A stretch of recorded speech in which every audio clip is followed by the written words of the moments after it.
இப்போது ரசப்பொடிக்கு தேவையான பொருட்களை சொல்ல போகிறேன். இது வந்து நீங்கள் மொத்தமாக அரைச்சி வச்சுக்கணும். இது எங்கள் கடை ஃபேமஸான ரசம். ஸ்ரீ லட்சுமி கேஃப், சவுத் சன்னதி, சிதம்பரம்.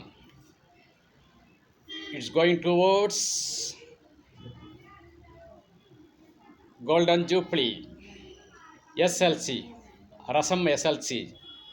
தேவையான பொருட்கள்: ரசப்பொடிக்கு 1/4 கிலோ துவரம்பருப்பு, 1/4 கிலோ கடலப்பருப்பு, 1 கிலோ மிளகாய், 2 கிலோ மல்லி, 25 கிராம் மிளகு, 25 கிராம் சீரகம், 25 கிராம் வெந்தயம், 150 கிராம் விரலி மஞ்சள்.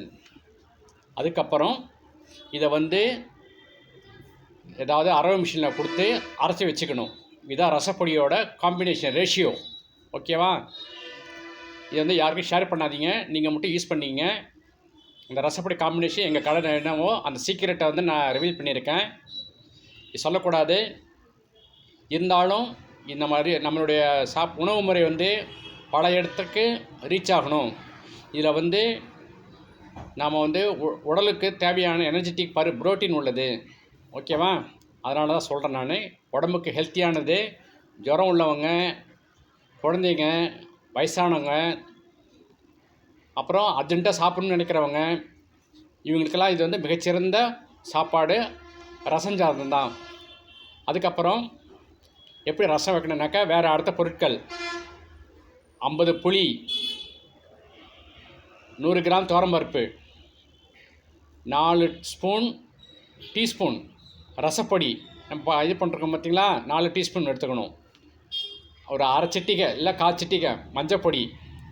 நம்ம 4 விரல் சேர்த்துக்கிட்டோம்னாக்கா அந்த அளவுக்கு உப்பு. 2 டீஸ்பூன் வந்து பெருங்காய தண்ணீர். இந்த பெருங்காயத்தை வந்து ஒரு 2 நாளைக்கு முன்னாடியே என்ன பண்ணுன்னு கேட்டிங்கனாக்கா, எண்ணெயில் வறுத்து தனியாக ஒரு பாத்திரத்தில் போட்டு அதை வந்து வெந்நீரை விட்டு கொதிக்க வச்சுருக்கணும். அப்போ 2 நாள் அது எப்போ வேணால் யூஸ் பண்ணிக்கலாம். அதை பெருங்காய தண்ணியை ஊற்றினா நல்லாயிருக்கும். பெருங்காய தண்ணிக்கு ஆப்ஷன் இல்லாதவங்க பெருங்காயப்பொடி போட்டுக்கலாம். பெருங்காய தண்ணி பெட்ரு என்னை பொறுத்த வரைக்கும். அதுக்கப்புறம் கொத்தமல்லி கொஞ்சமாக ஒரு 4 கொத்தமல்லி, கருவேப்பிலை, தேங்காய். விருப்பப்பட்டால் தேங்காய் போட்டுக்கலாம், இல்லைனாக்கா விட்டுடலாம். காலம்புரை வைக்கிற ரசம் நைட்டு வரைக்கும் தேவைப்படுதுனாக்கா தேங்காவை அவாய்ட் பண்ணிவிடுங்க. இல்லை உடனே காலி ஆகிடும் அப்படின்னு நினச்சிங்கனாக்கா தேங்காய் சேர்த்துக்கலாம். இப்போ நான் வந்து திரும்ப சொல்கிறேன். 50 புளி, 50 கிராம், 100 கிராம் துவரம்பருப்பு, 4 டீஸ்பூன் ரசப்பொடி, அரை சிட்டிகை மஞ்சப்பொடி, 4 விரல் கொள்ள அளவுக்கு உப்பு, 2 டீஸ்பூன் பெருங்காய தண்ணீர். நல்லா கெட்டியாக இருக்கணும். அப்புறம் கொத்தமல்லி கொஞ்சம், கருவேப்பிலை கொஞ்சம், தேங்காய் வந்து ஆப்ஷனல். இதுதான் தேவையான பொருட்கள். ஓகேவா?